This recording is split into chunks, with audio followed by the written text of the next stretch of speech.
projects, of environmental projects today that are using social media as part of their public involvement. So really quick, if you are on Twitter currently and you want to send out tweets or ask questions via Twitter, if you'll use the hashtag pound TAEP. If you have no clue what that entire sentence meant, you will by the end of this presentation. So first of all, a quick overview. Should you even care in your work as researchers and environmental professionals? Why would you even care about what social media is? And then we'll dive into 5 popular social media platforms, as well as example projects that are using each of those different platforms. In the end, I'll wrap up with questions that I get a lot about social media, as well as any questions that you guys have.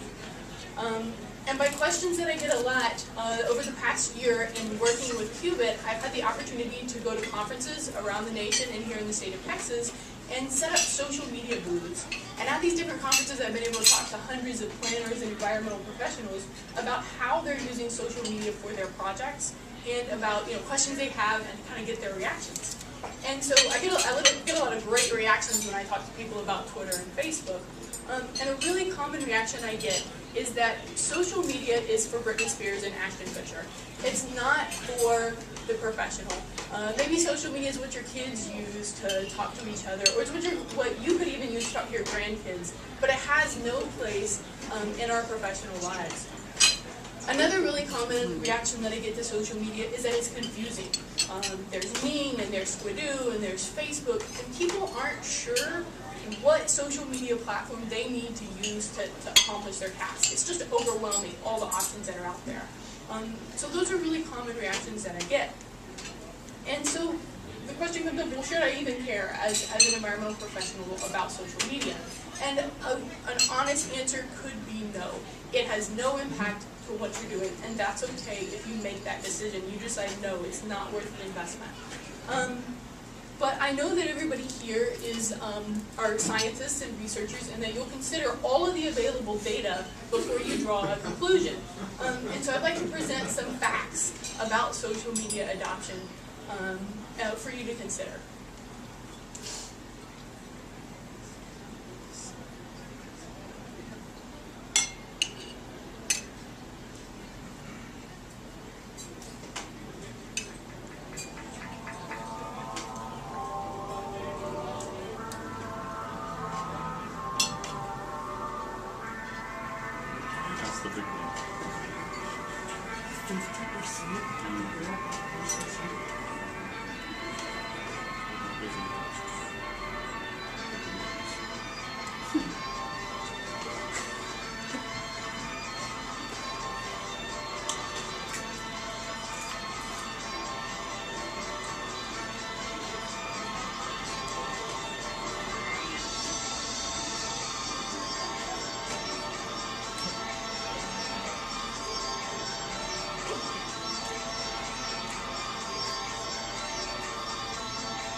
This is actually a video that I found on YouTube with some stats about social media adoption. So if you want to see the whole video, it's available on YouTube, and I'll post a link to it. Really interesting interesting numbers about how large social media adoption is getting. The last I heard, the AEC industry, our industry, is about 2 to 3 years behind other industries in adopting social media. So it's coming, kind of whether we want it to or not. And so even if maybe the entire rest of the world is jumping off the cliff with social media, maybe this industry doesn't have to, but I'd like to talk to you about 7 different environmental impact statements that today are using social media as part of their public involvement plans. And so a very popular social media platform that's out there is a blog. Simply put, a blog is an online journal. And so some of this is going to be a little basic, but I found that if I cover the basics, people might be a little more, they're embarrassed to ask me. So just hang with me if you're familiar with some of these basic concepts. So you as a blogger take content and you upload it onto your blog page. And then what happens is people can read and consume your content. They can read your content, and write a comment, and that comment appears on your blog page, right underneath the content that you wrote. And then people can read the comments and comment on the comments. So this part right here, the commenting on the comments and where those conversations are happening, that's what makes this social. That's what makes a blog different from just a static web page that people read and consume. Okay, here's the examples. 411 on 281. 281, it's an EIS project in San Antonio, Texas. They are developing alternatives and conducting public involvement. So it's pretty early stage in this project, but they are using a blog. And a typical blog post that these guys are choosing to do is announcing a public scoping meeting. And so we've got a comment here. Somebody writes on their blog post, hey, can I get a little more information? I want to be able to see a drawing. And for this project, they've chosen not to respond to comments. That's a little bit of a social media faux pas, not to respond when somebody posts a comment on your social media site, but they're doing it for a very specific reason, and I'll tell you why a little bit later on in the presentation. Flickr. Flickr is the same concept as a blog, except Flickr focuses on photos. So people, instead of content per se, Flickr, they specifically upload photos to a web page. Same thing, people can view those photos and they can leave comments and create conversations around those photos. So this is the Morpher 1604, Loop 1604 EIS that's going on in San Antonio. We're looking for this project at mobility and safety issues. It's about a 35-mile long corridor project. And it's 20% complete. So again, it's an early stage EIS project that's using photo streams on Flickr. The types of photos that they typically put up are going to be existing conditions. We can see some queuing here on the project area. They also post public meeting photos. So pretty standard things, what you'd see in a printed out public involvement manual. Who's doing Flickr really well right now are the bicycle planners. What they're doing is they're allowing a cyclist to upload photos to Flickr showing dangerous conditions for their bike plans.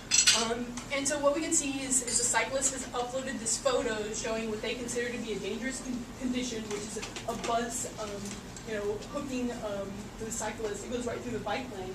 And then you can see there's a comment here, so somebody's commented on that photo.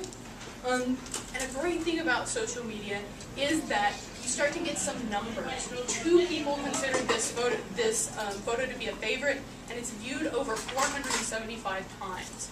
So you're beginning to see, you're beginning to be able to count how many people are interested in this issue and what their level of concern is.